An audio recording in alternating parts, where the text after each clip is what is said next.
দর্শক সালাম আলাইকুম। শুরু করছি ইস্পাহানি মির্জাপুর চা মুক্তবাক। সাথে আছি আমি মাহমুদুর রহমান মান্না। আজকের আলোচনার বিষয় রাজনীতিতে নতুন সমীকরণ। আলোচনার জন্য উপস্থিত আছেন বাংলাদেশ রাষ্ট্র সংস্কার আন্দোলনের প্রধান সমন্বয়কারী অ্যাডভোকেট হাসনাত কাইয়ুম, আছেন জাতীয় সমাজতান্ত্রিক দল জেএসডির সিনিয়র ভাইস প্রেসিডেন্ট তানিয়া রব এবং আছেন গণসংহতি আন্দোলনের নির্বাহী সমন্বয়কারী আবুল হাসান রুবেল। আপনাদের তিনজনকে স্বাগত জানাচ্ছি। অ্যাডভোকেট হাসনাত কাইয়ুম, আপনাকে দিয়ে কথা শুরু করি। জি, ধন্যবাদ। সরকার গঠনের 5 মাস পর গতকাল প্রধানমন্ত্রী তারেক রহমান যুগপৎ আন্দোলনের শরিকদের সাথে বসেছিলেন। শরিকদের অনেকেই অভিযোগ করেন এই 5 মাসে সরকার বা সরকারি দলের পক্ষ থেকে তাদের সাথে কোনো ধরনের যোগাযোগ করা হয়নি। এই যে 5 মাস পর এই উদ্যোগ নেওয়া হলো, এর পেছনে কী কারণ থাকতে পারে এবং আগামী রাজনীতিতে এর কোনো প্রভাব অনুভূত হয় কি? আপনাকে ধন্যবাদ এবং যারা শুনছেন তাদেরকেও। প্রথমত এটা আমার জন্য খুব কি বলা যায় যে এমন একজনকে প্রশ্ন করছেন যে যুগপৎ আন্দোলনে ছিল সত্য, কিন্তু যাদেরকে আসলে যুগপৎ আন্দোলনকারী হিসেবে দাওয়াত করলো এই সরকার, তারা আসলে আমাকে যুগপৎ আন্দোলনকারী হিসেবে ট্রিট করে নাই। আমি কিংবা আমাদের দলকে আসলে সরকার যুগপৎ আন্দোলনে আমরা ছিলাম এইটা তারা স্বীকার করতে চায় নাই। তো সেই জায়গা থেকে ধরেন আমার এটার ব্যাপারে কথা বলা হচ্ছে এক ধরনের আমার জন্য বিব্রতকর। আমি এটা কোথাও এর আগে ধরেন বলতে চাই নাই। না, আপনি তো প্রশ্ন করতে পারেন যে আপনাকে দাওয়াত করা হলো না কেন? না, এটা তো ধরেন যারা হোস্ট তাদের ব্যাপার। এখন তারা, আমি জানি না যে তারা যুগপৎ আন্দোলনকারী মিন করছে নাকি তাদের সাথে নির্বাচনকারীদের মিন করছে, নাকি একজন হোস্ট কাকে দাওয়াত করবে কাকে দাওয়াত করবেন এটা তো যারা অতিথি হবে তাদের তো এই প্রশ্ন করার সুযোগ নেই। দাওয়াতপত্রগুলো কিন্তু যদি যুগপৎ আন্দোলনকারীদের হয় তাইলে আমি মনে করি যে এটা ওনার একটা হিস্ট্রি থেকে। আমি একটু আপনাকে বলি, দাওয়াত যে করা হচ্ছে সেই কার্ডের মধ্যে এইসব কিছুই লেখা হয়নি। আচ্ছা, বলা হয়েছে শুভেচ্ছা বিনিময় করবেন রাজনৈতিক দলগুলোর সঙ্গে। রাজনৈতিক দলগুলোর কোনো ক্লাসিফিকেশন করা হয়নি, ডিফাইন করা হয়নি। কিন্তু পাবলিক পারসেপশন, মিডিয়ার ধারণা যে শরিক দলগুলোর সঙ্গে, এখন শরিক দলেরও তো একটা ব্যাখ্যার ব্যাপার আছে। আপনি কোন ক্যাটেগরিতে পড়েন অথবা কোনো ক্যাটেগরিতেই পড়েন? আমি হয়তো কোনো ক্যাটাগরিতে ওনাদের চোখে পড়ি না। আমি যেটা বুঝি যে হাসিনা বিরোধী লড়াই কিংবা ধরেন অভ্যুত্থান পর্যন্ত কিংবা অভ্যুত্থানের পরে ঐকমত্য কমিশন যতদিন পর্যন্ত, কিংবা ধরেন নির্বাচন করার যখন আসলে গণতন্ত্র মঞ্চের সাথে যখন বিএনপি আসলে নির্বাচন একসাথে করার চিন্তা করছে, তখন পর্যন্ত আমি গণতন্ত্র মঞ্চের সমন্বয়কারীর দায়িত্ব পালন করতেছি। নির্বাচনে কারা আসলে অংশ নিতে চায় কারা নিতে চায় না তারা আমার সাথে কথা বলতেছে। আমরা নিজেরা দলগতভাবে না হইলেও আমরা যাব না এইভাবে, কিন্তু গণতন্ত্র মঞ্চ থেকে তারা তালিকা চাইছে, সেটা আমিই তখন পর্যন্ত প্রডিউস করছি আমাদের বাদ দিয়ে। অতএব ওই জায়গাগুলি যদি ধরেন তাহলে তাদের সাথে নির্বাচনের আগ পর্যন্ত বা নির্বাচন সংক্রান্ত আলাপ আলোচনা সম্পর্ক পর্যন্ত এক ধরনের একটা যোগাযোগের মধ্যে আমরা ছিলাম। তো এইবার যখন ধরেন কোনো কোনো পত্রিকা আমাকে জিজ্ঞেস করছে কিংবা কোনো কোনো টেলিভিশন আমাকে জিজ্ঞেস করছে আপনি যাইতেছেন কি না, তখন আমি কাউকে কাউকে লজ্জার মাথা গায়ে বলছি যে ভাই আমাকে তো দাওয়াত করে নেই, আমাদের কাউকে দাওয়াত করে নেই। এইটা হচ্ছে একটা।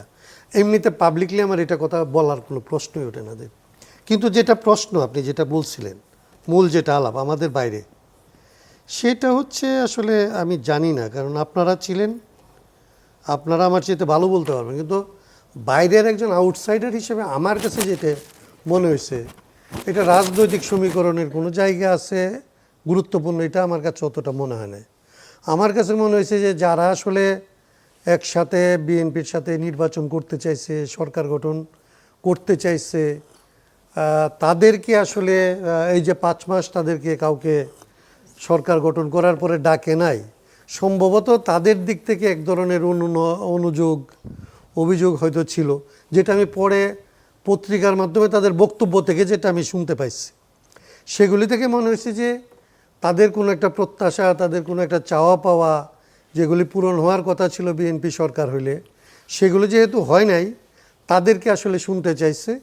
আর বাইরের একটা এমনিতে মনে হয় যে সরকারের মধ্যে দুইটা জায়গা তো আছেই, যে সংস্কার নিয়ে, সংস্কারের পদ্ধতিগত বিষয়টা নিয়ে একটা তর্ক চলতেছে, এবং সেই তর্কটার মধ্যে যাদেরকে তারা আসলে কাছে টানতে চাইছে তাদের সম্পর্কে তাদের একটা ধারণা আছে যে এরা বিএনপি যেইভাবে আসলে সংস্কারের জিনিসটা বোঝে, সংবিধান সংশোধনকে যেভাবে বোঝে, তারা হয়তো মনে করছে এরা সবাই তাদের সাথে থাকবে। আমার অবস্থান হয়তো ধরেন ওরা খুব ক্লিয়ার যে আমি আসলে সংবিধান সংশোধন এবং সংবিধান সংস্কারের মধ্যে আমি সংস্কার পরিষদের পক্ষে আমার একটা কনসিস্টেন্ট একটা ভিউ আছে, কিংবা এটা নিয়ে আমরা আগে থেকেই কথা বলে আসতেছিলাম, সেটা তাদের একটা ধারণা থাকতে পারে। আরেকটা আমার কাছে মনে হয়েছে যে আরেকটা জায়গা থেকে তাদের ওই ইকুয়েশনটা থাকতে পারে যে ধরেন শেখ হাসিনা যেরকম করে একটা আওয়াজ দিচ্ছে যে আসলে তারা, না, আপনি ইকুয়েশনের কথা যদি বলেন তাহলে একটা কথা বলে রাখি, জি।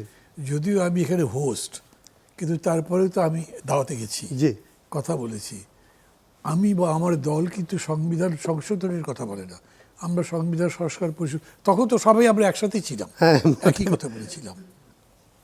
না আমরা ছিলাম, কিন্তু ধরেন আমাদের অনেকের পজিশন চেঞ্জ হয়েছে, তো আমাদের অনেকের পজিশন চেঞ্জ হয়েছে, অনেকে এটা মেনে নিছে। আমাদের জায়গাটা আমরা বলতেছি আমরা কনসিস্টেন্টলি এখন পর্যন্ত এই জায়গাটার মধ্যেই আছে। আমরা মনে করতেছি না যে যেইভাবে তারা ভাবতেছে এরকম কোনো একটা জায়গা তাদের আসলে নেওয়াটা যৌক্তিক।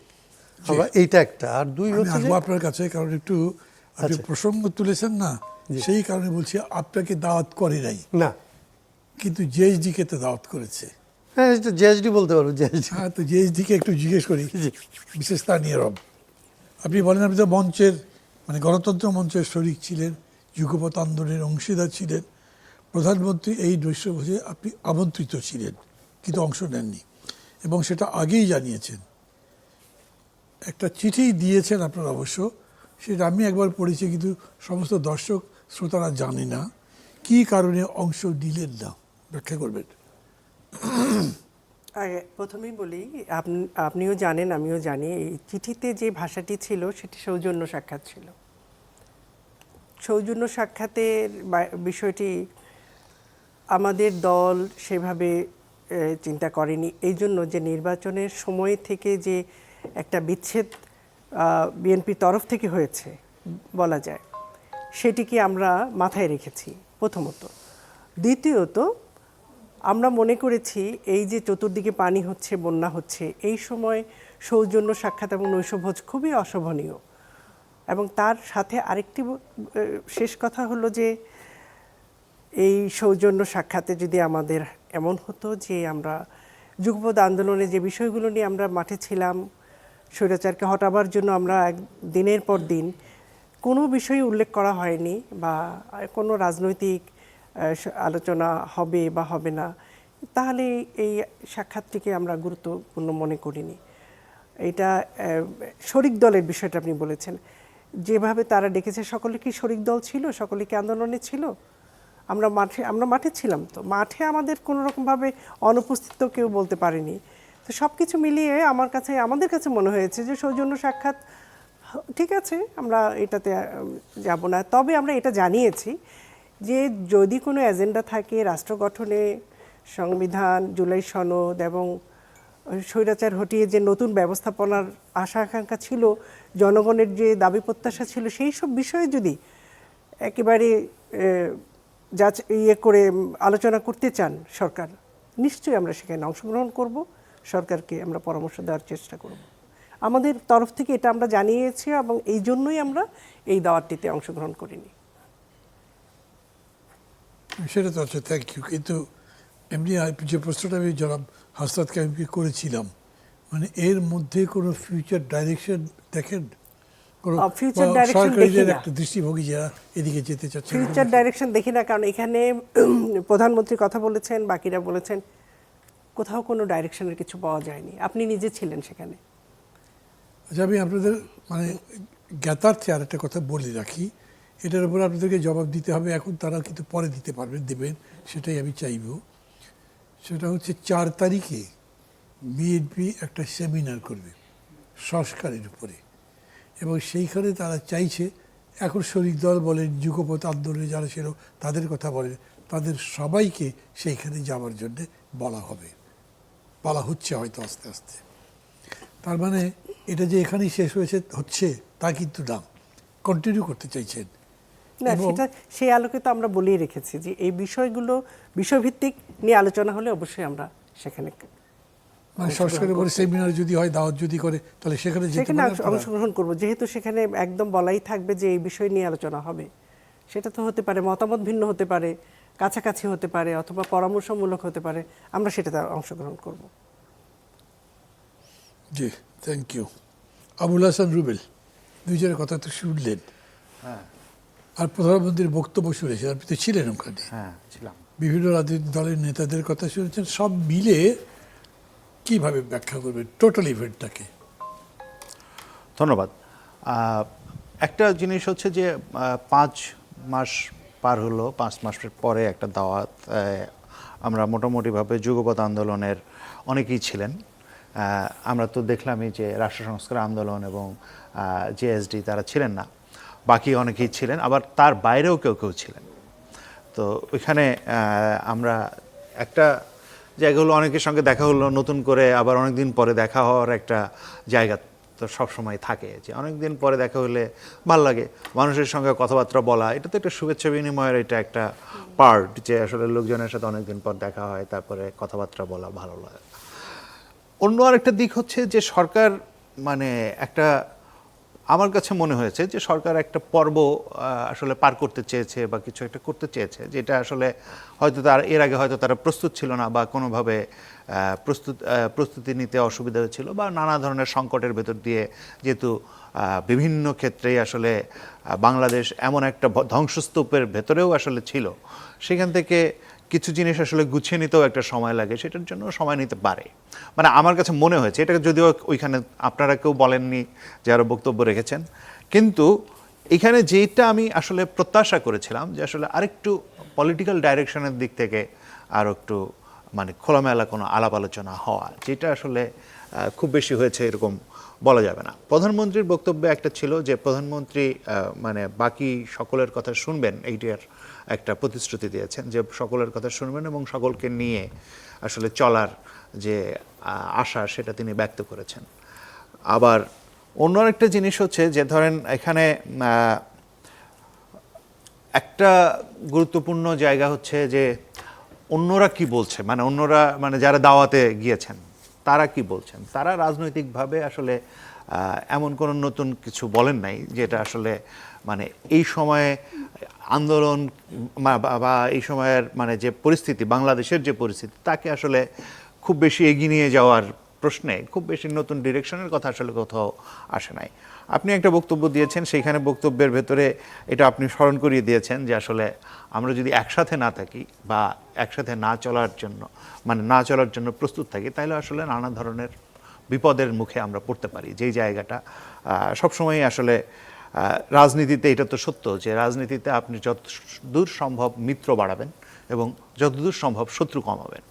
এখন রাজনীতিতে এই সাধারণ সূত্র অনুসারে সমস্ত পক্ষই চাইবে তার মিত্র বাড়াতে এবং শত্রু কমাতে। সেটা অবশ্যই সরকারের দিক থেকে যদি চেষ্টা থাকে যে আসলে সরকার এখানে একটা মিত্র শক্তি বৃদ্ধি করার চেষ্টা করছে, সেটা তারা অবশ্যই করতে পারে, সরকারের বা সরকারি দল করতে পারে। সেইটার ভেতরে যারা যারা মনে করছেন যে এই মিত্র শক্তি হওয়ার বিষয়ে তাদের আগ্রহ আছে, তারা সেখানে যুক্ত হবেন। যারা মনে করছেন না, তারা যুক্ত হবেন না। এটি তো রাজনীতির নিয়ম, সে অনুসারে চলবে। আমার কাছে যেটা মানে মনে হয়, গুরুত্বপূর্ণ মনে হয়, সেটা হচ্ছে যে বাংলাদেশ এখন এমন একটা গণ অভ্যুত্থানের ভেতর দিয়ে গেছে, যে গণ অভ্যুত্থানের ভেতর দিয়ে বাংলাদেশের ভেতরে অনেক ধরনের প্রবণতা এবং অনেক ধরনের জায়গা তৈরি হয়েছে, যেখান থেকে আসলে একটা সুস্থির হওয়া, রাষ্ট্রের দিক থেকে সুস্থির হওয়ার একটা প্রয়োজনীয়তা আছে।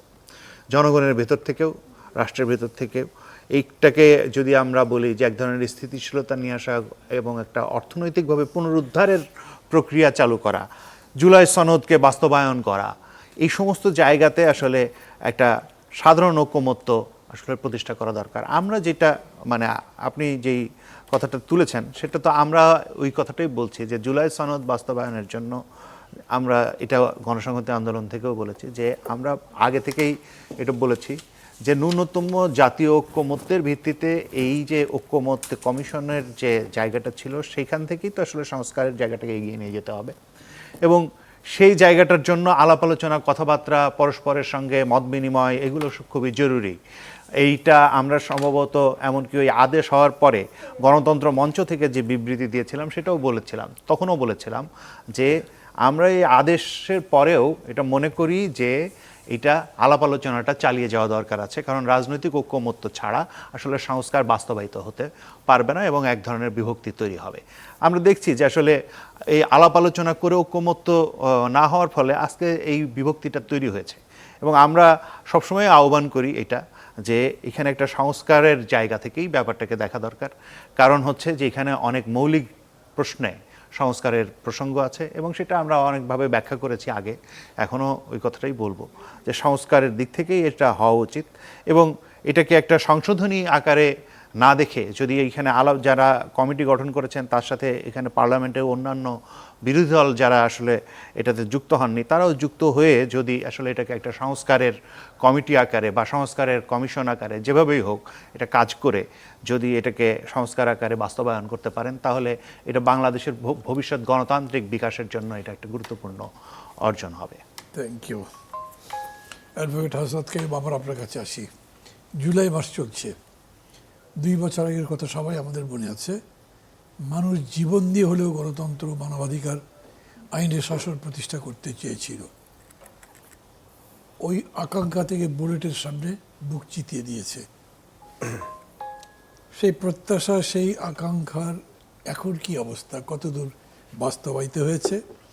শেখ হাসিনার স্বৈরাচারী শাসনের বিরুদ্ধে আমরা যেভাবে ঐক্যবদ্ধ লড়াইটা করেছিলাম, রাষ্ট্র পুনর্গঠনের প্রক্রিয়ায় তার ন্যূনতম কোনো প্রতিফলন দেখছেন?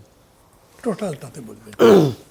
ধন্যবাদ আবার আপনাকে। আমি মনে করি ওই যে কথাটা আবার পুরনো জায়গায় যাচ্ছে। কতগুলো জিনিস একদম চোখের সামনে স্পষ্ট হয়েছে। স্পষ্ট হয়েছে কি, প্রথম দিন ওনারা যখন শপথ নেয় তখন সংস্কার পরিষদের শপথটা এই সরকার নেয় নাই। অধ্যাদেশগুলিকে যখন আসলে আইনে পরিণত করতেছে তখন হচ্ছে যেইগুলি একটা রাষ্ট্র স্বৈরতান্ত্রিক হয়ে ওঠার জন্যে যেই ধরনের নিপীড়নমূলক আইনগুলিকে আসলে ব্যবহার করে, যে আইনগুলির বিরুদ্ধে আসলে মানুষ দাঁড়াইছিল কিংবা যে আইনগুলির ভিকটিম হয়েছিল, একদম ক্যাটাগরিক্যালি দেখে দেখে সেই সমস্ত ক্ষমতার জায়গাটা যে সমস্ত আইনের সাথে সম্পর্কিত কিংবা আসলে জবাবদিহিতা যে সমস্ত আইন দিয়ে প্রতিষ্ঠা করা যায় বলে মানুষ মনে করত, সেই প্রথম অধিবেশনে সেই আইনগুলিকে নাই করে দেওয়া হলো। অধ্যাদেশগুলিকে আসলে আইনে রূপান্তরিত করা হলো না। এরপরে যখন আসলে আরেক দূর আগালো, আমি ধরেন এই সংসদকে যদি, এই সরকারকে যদি দেখি, একটা বাজেট করা হইলো যে বাজেটের মধ্যে কোনোভাবে আপনার লুটপাটটা বন্ধ হবে বা এখানকার মানুষের আসলে যারা জীবনটা দিল তাদের যে আসলে কোনো রকমের আকাঙ্ক্ষার কোনো একটা কিছু বাস্তবায়ন করার দিক নির্দেশনা থাকবে সেটা থাকলো না। উল্টা কি থাকলো, অর্থনৈতিক সেক্টরে যারা যারা লুট করছিল সেই পুরনো লুটেরাদেরকেই আসলে কিভাবে পুনঃপ্রতিষ্ঠিত করা যাবে, কিভাবে পুনর্বাসন করা যাবে, তার জন্য ব্যাংকিং সেক্টরের আইন থেকে শুরু করে ব্যাংক সেক্টরে আসলে যাকে বসানো হলো সেই জায়গাগুলিতে একদম হাসিনার চাইতেও ন্যাক্কারজনকভাবে কিছু কার্যকলাপ করতে দেখা গেল। এখন এসে তারপরে যেটা দাঁড়াইলো এই 5 মাসে আপনাদের কাছে যেটা ধরেন, এখন আমার প্রশ্ন এইটা আমি শেষ করবো একটু না করবেন, এখানে পয়েন্টটা আবার অন্যদিকে চলে যাবে, একটু কষ্ট করে মনে রাখেন। অর্থনৈতিক ক্ষেত্রে যারা জীবন দিয়েছে তাদের যে এই করা হচ্ছে না বা কিছু হলো না বলছেন আপনি, সেটা তো ধরেন নির্দিষ্টভাবে যারা যারা জীবন দিয়েছে তাদের জন্য করা যাচ্ছে না। দিন দরিদ্র মেহনতি মানুষ যারা লড়াই ছিল তাদের জন্যে তো এই যে সোশ্যাল সেফটি নেটের মতো যে সমস্ত প্রোগ্রাম তারা বলছে, এগুলোকে কি আপনি কীভাবে মূল্যায়ন করবেন? এবারে ফ্যামিলি কার্ড, কৃষক কার্ড, শ্রমিক কার্ড, ওই বিদেশি কার্ড না প্রবাসী কার্ড, কার্ডেরই তো রাজনীতি চলছে। আচ্ছা, এটা সহই আমি বলতেছি যে এই জায়গাগুলি ধরেন 2টা ব্যাপার আছে। তো একটা হচ্ছে যে আপনি ব্লাফ দিবেন, আরেকটা হচ্ছে আপনি কিছু মিন করবেন। 2টার মধ্যে তো পার্থক্য আছে। আমরা যারা পলিটিক্স করি আমরা তো সবসময়, এখানে 55 বছরের পলিটিক্স হচ্ছে, কেউ তো বলে নাই জনগণের জন্য কিছু করবে না। যা কিছু হয়েছে এই 50-55 বছর ধরে যত খুন, যত গ্রেফতার, যত নির্যাতন, তার সবই তারা করছে আসলে কোনো না কোনো একটা সময়ে। শেখ হাসিনা উন্নয়নের জন্য নামে করছে, আপনি এই সরকার হয়তো কার্ডের নামে করবে, কেউ এগুলিকে বাদ দেয় না। কিন্তু এর ভেতরেও কী কী করতেছিল এবং কি কি হচ্ছিল, এটা এখন অর্থনৈতিক বাজেটটা নিয়ে আলোচনাটা আমি মোটা দাগে করার সুযোগ পাবো না নিশ্চয়ই। জি, কিন্তু আমি এটা বলি যে এইগুলি হচ্ছে আমার চোখে প্রত্যেকটা একদম শুভঙ্করের ফাঁকি। গোটা অর্থনৈতিক যে পদ্ধতিতে চলতেছিল, সে পদ্ধতি থেকে কোনোভাবেই এক চুল সরে নাই, বরং এটাকে আরও আগের থেকে জিনিসটাতে আরও বেশি ধরেন ঝুঁকিটা বাড়াইছে। এটা একটা আমি যেটা বলতেছিলাম যে এক হচ্ছে যে আকাঙ্ক্ষা ছিল আপনি নির্যাতনের জায়গাটা থেকে, স্বৈরতান্ত্রিক ব্যবস্থাটা থেকে আপনি বের হবেন, এটা আপনি রেখে দিলেন, বললেন যে এটা আপনি করবেন, আরও ভালো করে করবেন। ভালো করে করার জায়গা তো সবসময় খোলা থাকে, এগুলি বজায় রেখে আপনি করতে পারতেন। দুর্নীতি দমন সংস্থা থেকে শুরু করে মানবাধিকার কমিশন পর্যন্ত, গুম কমিশন পর্যন্ত, এর মধ্যে একটা গুমের অভিযোগ আসছে, বাই দিস টাইম গুমের অভিযোগ আসছে এই সরকারের বিরুদ্ধে। ধরেন তাইলে এই যে জায়গাগুলি, এইটাকে আপনি রেখে দিয়ে, ধরেন ত্রুটিপূর্ণ রেখে দিয়ে, তো এরপরে আপনি এর চেয়ে বেটার আইন সংশোধনী দিয়ে আনতেই পারতেন। তাতে আমরা বুঝতাম যে আপনি এটা করতে চান, কিন্তু আপনি এটাকে নাই করে দিলেন। অর্থের জায়গাটা যেটা বললাম যে বাংলাদেশ ব্যাংকে গভর্নরকে সরায় আপনি গভর্নর আনবেন, এটা তো কোনো অস্বাভাবিক ঘটনা না, এটা করবেই। কিন্তু এটা করার যে পদ্ধতিটা নিল সেটা, কিংবা ধরেন ব্যাংক রেজুলেশন অ্যাক্ট 18-র যেটা পরিবর্তন এখন করলেন, IMF-এর কাছে গিয়ে যখন আসলে দাঁড়াইতে পারলেন না তখন করলেন। কিন্তু বাংলাদেশের মানুষকে আপনি যে আপনার যেটা মেসেজ সেটা তো আপনারা পাইছি, আপনি কি করতে চান সেই মেসেজটা তো আমি পাইছি। এটার অর্থ তো আমি বলতেছি যে এই 5 মাসে অভ্যুত্থানের যে জায়গাগুলি আপনি বলতেছিলেন আকাঙ্ক্ষার দিকে হাঁটবে নাকি অভ্যুত্থানের বিপরীত দিকে হাঁটবে, এই জায়গাটা মোটামুটি তারা অভিমুখটা ঠিক করতে পারছে, অভিমুখটা মোটামুটি দৃশ্যমান। কিন্তু আমার যেটা আকাঙ্ক্ষা ছিল, আমি যে আমার ফেসবুকে একটু বলছি, গতকালকে যখন আপনাদের অনেককে আসলে দাওয়াত করছিল, আমাদের পলিটিক্যাল ফ্রেন্ডদের কাছ থেকে আমরা আশা করছিলাম যে এই সময় ওনারা বলবে যে আপনারা যেগুলি করছেন এইটা আসলে অভ্যুত্থানের আকাঙ্ক্ষার সাথে যায় না, এটা রাষ্ট্রের সংস্কারের আকাঙ্ক্ষার সাথে যায় না।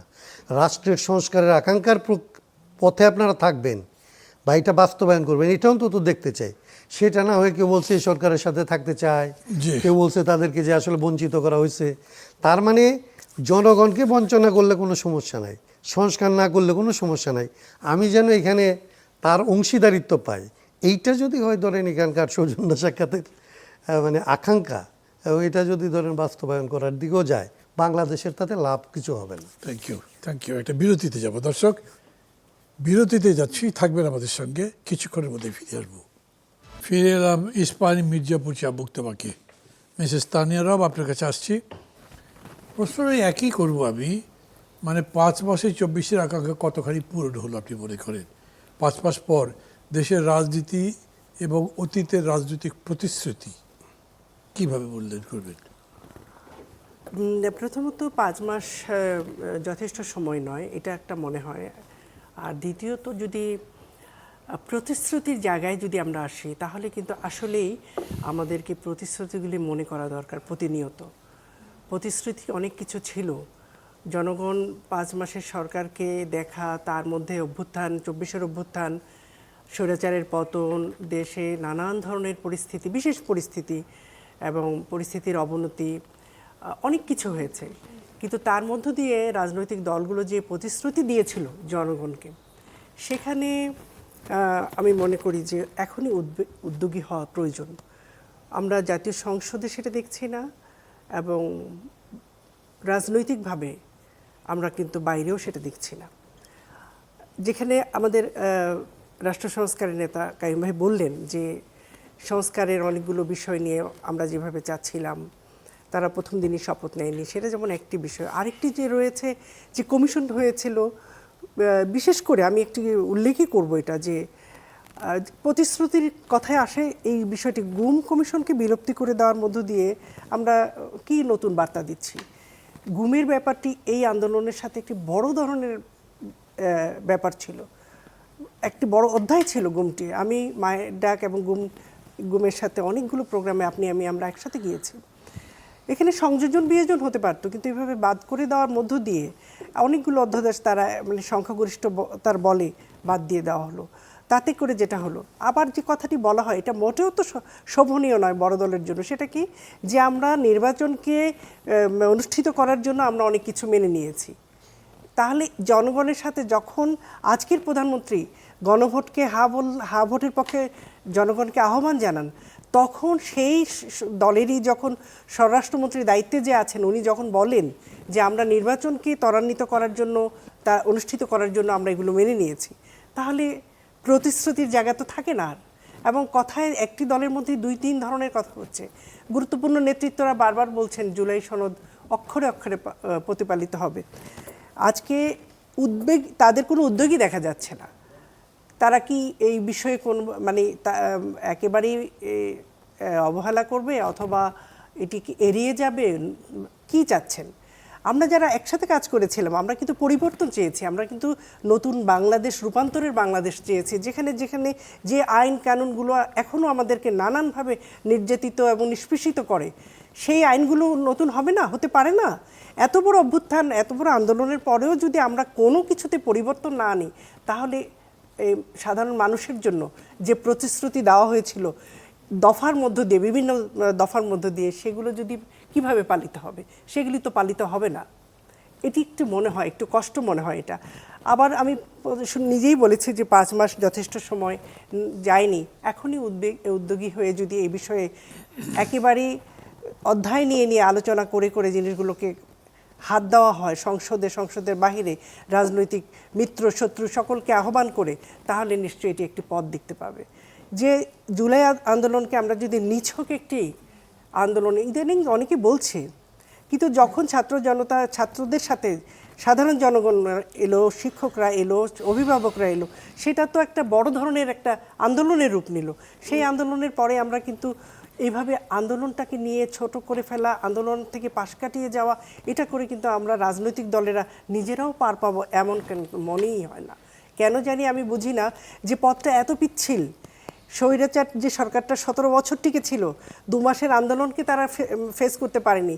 আমাদের সামনে যারা সরকার চালাচ্ছেন তাদের মনে রাখা দরকার যে আমাদের পথটা কত পিচ্ছিল। প্রতিশ্রুতিগুলোকে যদি আপনি হাত দেন কাজ করার জন্য, সুযোগ নেন, তাহলে দেশবাসী সেটা বুঝবে। কিন্তু যদি সেদিকে না হাঁটেন তাহলেও তো জনগণ বুঝবে। আর এটাও সত্য, জুলাইয়ের পরে আমরা অনেক কিছু দেখেছি, একেবারে অনাকাঙ্ক্ষিত অনেক কিছু দেখেছি। সেটা একটা পার্ট, সেটা হতে পারে। জুলাই আন্দোলনের নেতারা বা যারা নায়কেরা তারা ভালো করেনি, মন্দ করেছে, সেটা তো জনগণ সেটার বিচার করবে। কিন্তু জুলাইয়ের যে মূল শক্তিটা, যে বার্তাটা, যে না এখানে অনাচারকে সহ্য করা হয় না, সাধারণ মানুষজন জেগে ওঠে, সেই জায়গাটাকে আমাদের ধরতে হবে। সেই জায়গাটা না ধরে আমরা যদি কাজ করতে থাকি, দলও চলবে, এটা সত্য, রাষ্ট্র চলবে, কিন্তু কি হবে? আমাদের বাজেটে যেটা হয়েছে, কাইম ভাই বলেছে, আসলে সত্য তো, পুনর্বাসিত হয়েছে লুটেরারা নতুন করে, এখানে কিছুই হয়নি, চাঁদাবাজ যায়নি। আমাদের এত বড় কথা ছিল, যারা মানে সত্যিকার অর্থে যারা নির্যাতিত ছিল, আমি বড় দলটির কথাই বলবো, তাদের যে কর্মীরা ধান খেতে ঘুমিয়েছে তাদের কোনো মূল্যায়ন হয়নি। কিন্তু মূল্যায়ন তো আচ্ছা সময় রয়েছে, হবে, কিন্তু তাদের যে আকাঙ্ক্ষা ছিল তাদের দলকে নিয়ে, সেটির প্রতিফলনও কিন্তু তারা এই দলটি দেখাতে পারেনি। সুতরাং আমরা এখানে এবং নির্বাচনের আগে যেটা বলা হয়েছিল, খোদ মহাসচিব বলেছেন, মির্জা ফখরুল ইসলাম বলেছিলেন জাতীয় সরকার করবেন, এখনকার প্রধানমন্ত্রী বলেছিলেন জাতীয় সরকার করবেন, সেখান থেকে তারা সরে গিয়েছেন। বর্তমান সরকারটির নাম কি সেটা আমি জানতে চাই। সেখানে তো কেউ আছেন আমাদের বাহিরের রাজনৈতিক দল, বিএনপি ছাড়াও যারা আছে, এইটি কি সরকার? এটার নামটা কি? এটার তো একটা নাম থাকতে হবে। ঐক্যমতের সরকার থাকে, জাতীয় সরকার থাকে, অথবা আর সম্মিলিত কিছু একটা, এই সরকারটির নাম কি?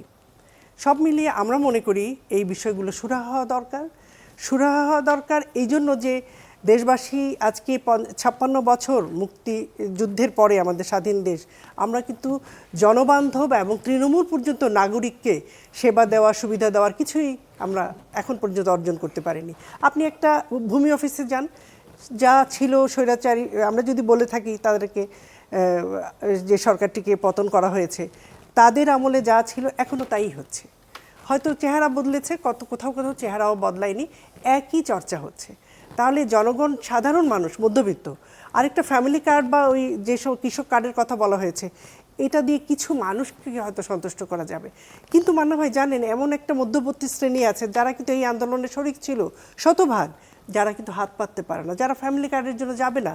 কৃষক কার্ড তাদের প্রয়োজন নেই, তাদের প্রয়োজন নিত্য প্রয়োজনীয় জিনিসপত্রের দাম কমানো, নিরাপত্তা, আইন শৃঙ্খলা, এগুলোকে সহজ রাখা এবং কঠোর রাখা, যাতে করে মানুষ নির্বিঘ্নে চলাফেরা করতে পারে। আমাদের একটির পর একটি হত্যাকাণ্ড হচ্ছে, সেগুলোর রামিসা হত্যার খুব দ্রুত বিচার হয়েছে। এটা এক্সাম্পল ধরে আমাদের অন্য সমস্ত অপরাধগুলোকে যদি আমরা এভাবে বিচারের নিয়ে আসি, তাহলে আমাদের সেটা হতে পারে। সব সেই জন্য বলছি যে প্রতিশ্রুতি জায়গা থেকে আমার মনে হয় যে আমরা খুব আশাবাদী হতে পারছি না।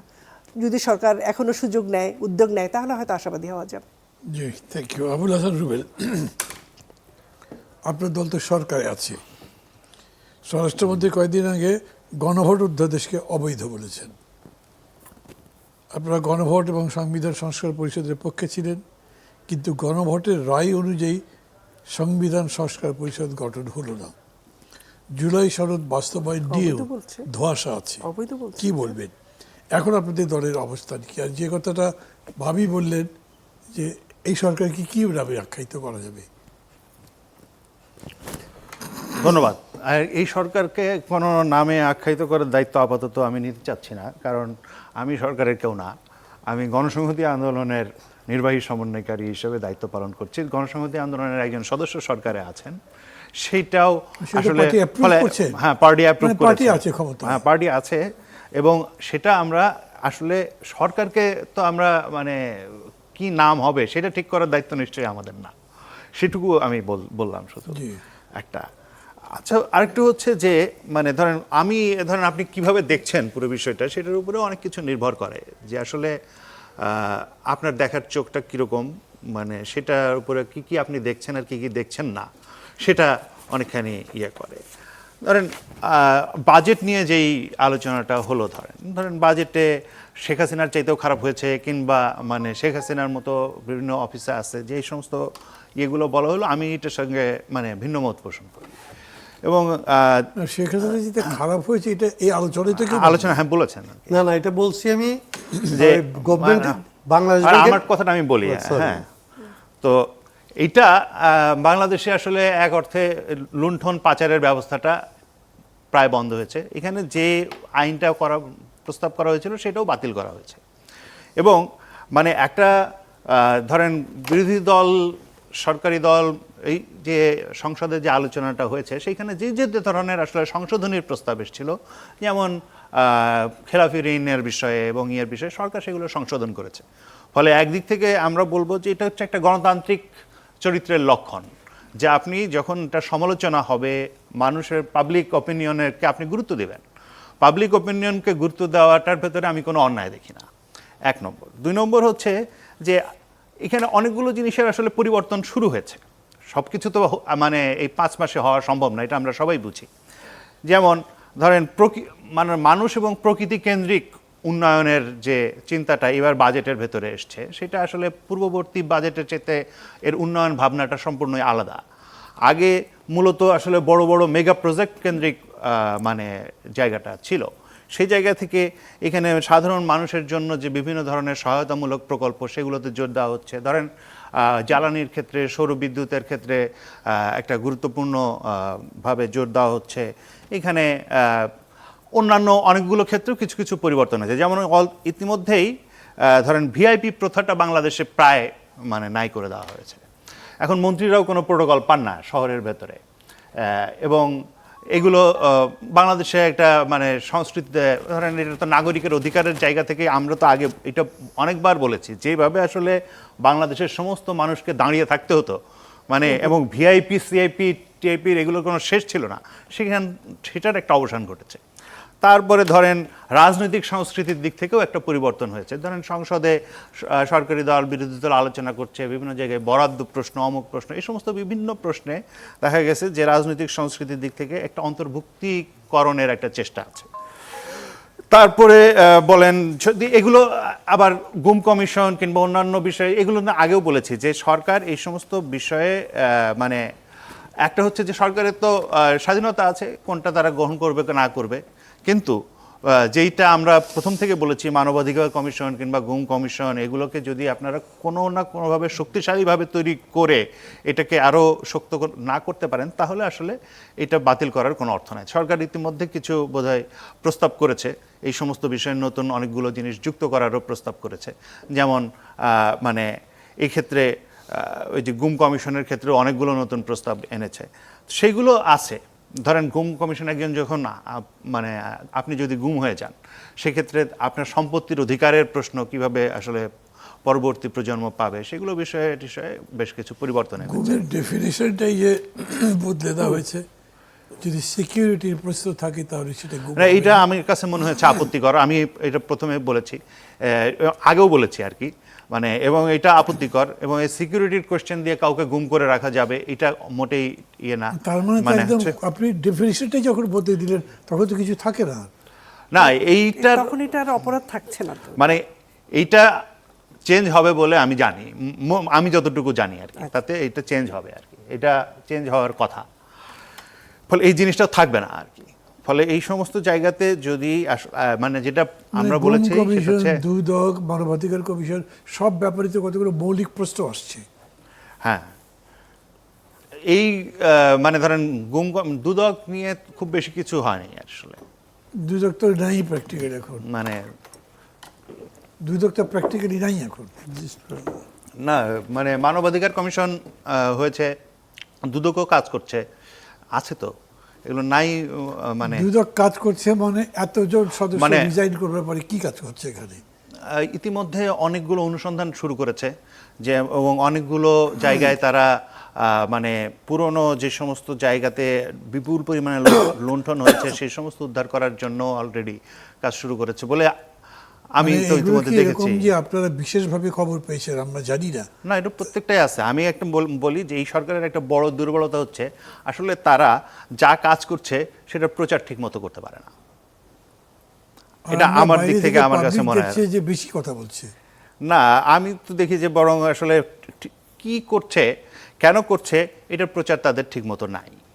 মানে যেমন এবং ধরে যে কার্ড দিয়ে যে প্রচার, এটা কি মনে করেন? আমার কাছে মনে হয় কার্ড নিয়ে প্রচারটা বেশি। অন্যান্য যে সমস্ত ধরেন সরকার ওই যে জলমহল ইজারা বাতিল করলো কিংবা ইস্টার্ন রিফাইনারি চালু করলো, এগুলো তো খুবই ভালো। না, আমি এটা মানে মানছি, যেমন তারা যে কৃষকদের ঋণ মৌকুব করেছে, ঋণ মৌকুব বড় কাজ করেছে, কিন্তু পাবলিসিটি কোনো পাবলিসিটি নাই, ঋণ মৌকুব এরকম করা, আছে, এরকম কিন্তু জিনিসগুলো উল্টোটাও আছে। আছে। মানে আমি মনে করি যে এই কার্ড বিষয়টাকে অতিরিক্ত প্রচার করা হচ্ছে, বাকি অন্যান্য বিষয়গুলো যেগুলোতে আসলে সরকার পদক্ষেপ নিয়েছে সেগুলো আসলে তেমন কোনো প্রচারের আলোয় আসছে না। এই জিনিসগুলোকে মানে আমার কাছে মনে হয় তার একটা বড় দুর্বলতা এখানে। আমি মনে করি যে এখনো পর্যন্ত সরকারের সবচেয়ে উইক পয়েন্ট হচ্ছে যে দেশে এখনো পর্যন্ত অপরাধ দমন এবং অন্যান্য জায়গায় যে অগ্রগতি হওয়ার প্রয়োজন ছিল সেটা আসলে সেই কাঙ্ক্ষিত মাত্রায় হতে পারে নাই। এই যে এটা ধরেন সবচেয়ে বড় সুপ্রিম একটা কোর্টের সচিবালয় বাতিল করা কিংবা বিচারক নিয়োগদের যে ব্যাপারটা সম্পূর্ণভাবে অস্বীকার করা, বিচারক নিয়োগ এবং সুপ্রিম কোর্ট সচিবালয় বাতিল, এগুলো আশা করি যে জুলাই সনদ বাস্তবায়িত হলে সেটার আলোকে গঠিত হবে। আমি আপনার কনজামশনের জন্য এবং আপনাদের তিনজন সহ যারা শুনছে তাদের কনজামশনের জন্য বলি, আমার এখানে বিএনপি একজন নেতা এসেছিলেন যাকে আমি প্রশ্নটা করেছিলাম। উনি আমাকে বললেন যে আপনারা কি এক্সিকিউটিভের উপরে বিচার ব্যবস্থাকে দিতে চান? এই একই প্রশ্ন আমি বিএনপির দায়িত্বশীল তিনি আমাকে বলেছে, আপনারা কি শেষ পর্যন্ত একটা বিচার ব্যবস্থার অলিগার্কি প্রতিষ্ঠা করতে চান? রিলেশনটা কী হবে দুটোর মধ্যে? তিনটা আপনি উইং ধরেন, লেজিসলেটিভ, জুডিশিয়াল আর এক্সিকিউটিভ, এদের রিলেশনটা তো ডায়ালেকটিক্যাল হবে, এক একটা এক এক সময় ডমিনেট করতে পারে। আর বিচারের ক্ষেত্রে সেই জায়গায় এক্সিকিউটিভ ডমিনেট করবে, এটা তো হইতেই পারে না কোনো সময়। না, বিচারের ক্ষেত্রে অবশ্যই এক্সিকিউটিভ ডমিনেট করার কোনো মানে প্রশ্নই ওঠে না। তাহলে বিচারক নিয়োগ কেন নিজের হাতে রাখতে চাইলেন? মানে এটা আমি মনে করি না যে এটা কোনো সঠিক সিদ্ধান্ত। তাহলে বিচারক নিয়োগ কেন নিজের হাতে রাখতে চাইছেন? এক্সিকিউটিভ কেন? আমি তো এটা পক্ষে না, ফলে আমি এটা ব্যাখ্যা দেব না। ওকে, সরি, আমার তো বুঝতে অসুবিধা হচ্ছে। আর কিছু বললে বলেন। মানে আমি যেটা বলতে চাচ্ছি যে অবশ্যই এই যে প্রত্যেকটার পরস্পরের সাথে চেক অ্যান্ড ব্যালেন্সের জায়গাটা থাকতে হবে, এটি হচ্ছে গণতন্ত্র, এটি গণতান্ত্রিকভাবে এটি থাকা দরকার, ফলে সেই জায়গাটাই আসলে তৈরি করা দরকার। আর মানে যেই প্রশ্নটা দিয়ে শেষ করতে চাই সেটা হচ্ছে যে মানে ইনফ্যাক্ট একটা ডাইরেকশন সেট করা, এই ডাইরেকশন সেট করাটা হচ্ছে এই 5 মাসে আমার কাছে মনে হয়েছে এটাই গুরুত্বপূর্ণ, যে একটা ডাইরেকশন সেট করা, যে ডাইরেকশনটা যদি আপনি সেট করেন যে আসলে আপনি মানুষের পক্ষে দাঁড়াবেন, মানুষের কাজ করবেন, আপনি যদি দাঁড়ান যে আচ্ছা একটা অন্তর্ভুক্তিমূলক ব্যবস্থা চালু করবেন, গণতান্ত্রিকভাবে সকলকে স্পেস দিবেন, এই সমস্ত জায়গায় যদি এটা শুরু হয় তাহলে আস্তে আস্তে এটা একটা মানে পরিণতির দিকে যাবে, যেটা বাংলাদেশের জন্য সুফল নিয়ে আসতে পারে। মানে আপনি মনে করছেন এই নৈশভোজে এই ধরনের কোনো ডাইরেকশন সেট করা হয়েছে? আমি নৈশভোজে এটা হয়েছে বলে আমার কাছে মনে হয় অথবা না। এই একটা অনুষ্ঠানই যে হয়ে যাবে তাও এটাও কিন্তু না। ওইটাও মনে করি না, এটা হয়তো একটা শুরু, মানে হতে পারে এটা একটা শুরু যেটার ভেতর দিয়ে আসলে ডাইরেকশন তৈরি করা যেতে পারে। আবার এক ধরনের শুরু তো আবার পার্লামেন্টেও হয়েছে, পার্লামেন্টে যারা আছেন তারা বরাদ্দ টরাদ্দ পাচ্ছেন, সবাই বিভিন্নভাবে তাদের এলাকায় জনগণের জন্য বরাদ্দ পাচ্ছেন, বিভিন্নভাবে কি বলে সহায়তামূলক প্রকল্পের জন্য পাচ্ছেন বরাদ্দ। আবার যে বিরোধী দল আগে বরাদ্দ পেত না, সেই সমস্ত জায়গায় পাচ্ছে। মানে আমি যে ধরনের সংবিধান সংশোধন বলেন আর সংস্কার বলেন, যে নামই বলেন, হ্যাঁ। এইখানে যে একদম একটা গ্রুপ হয়ে গেল, একটা সাইড হয়ে গেল, গভর্নমেন্টের বিরোধী দল আলাদা হয়ে গেল, সেটা নিশ্চয়ই হতে পারে। মানে এটি তো মানে ধরেন আপনি অনেক মেজর ইস্যুতে যদি পার্থক্য যদি মানে এই ব্যাপারটাও তারপরে মেজরিটি মাইনরিটিতে পাশাবি, এটা আমাদের যে ঐক্যবদ্ধ কমিশনের স্পিরিট সেটা তো থাকছে না, তাই না? কার দোষ আমি তা বলছি না না, আমি বলছি যে এটা মানে ইনফ্যাক্ট কোনোটাই কি আসলে একেবারে সকলে একমত হয়েছে এরকম কোনো বিষয়ই আসলে নাই।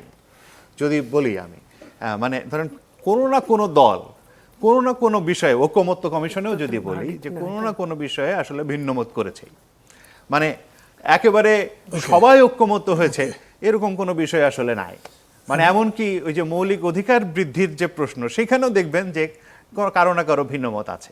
ফলে আসলে একটা মানুষের ভেতরকার যে বিভিন্ন ধরনের মানুষ, বিভিন্ন ধরনের তার মতামতের প্রকাশ থাকবে, এটা স্বাভাবিকভাবে আমাদের মেনে নিতে হবে। ফলে সংখ্যাগরিষ্ঠতার ভিত্তিতে সেটাও হয়তো হবে, এবং সংখ্যাগরিষ্ঠতার ভিত্তিতে তো আসলে আমরা ঐকমত্য কমিশনেও নিয়েছি।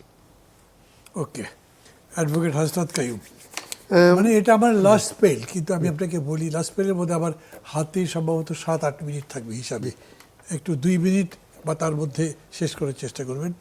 গণভোট, সংবিধান সংস্কার পরিষদ, জুলাই সনদ, অন্তর্বর্তী সরকারের জারি করা 133 অধ্যাদেশ এবং বর্তমান সংসদ, 2 মিনিটে আপনার মূল্যায়ন কি?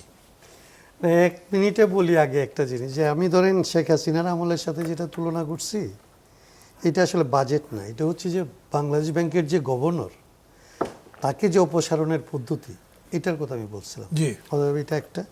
আরেকটা হচ্ছে যে আসলে রুবেল যেটা বলছে যে গভর্নমেন্টের যত ভালো কাজ আছে সেগুলির অত প্রচার নাই, এইটা ধরেন ওরা হয়তো ধরেন গভর্নমেন্টের ভেতরে অনেক বেশি যাচ্ছে, এটা জানে, আমার এরকম জানা নাই। কেমন আমি জলমহাল যে ব্যাপারটা, যে জলমহাল উন্মুক্ত ঘোষণা করা হয়েছে বা লিজ বাতিল করা হয়েছে, এরকম কিছু পাই নাই।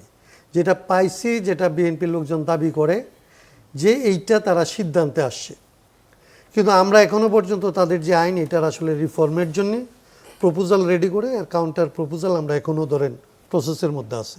তার মানে আমরা জেলেদের সাথে যারা কাজ করি তাদের কাছে এরকম কোনো খবর স্পেসিফিক নাই।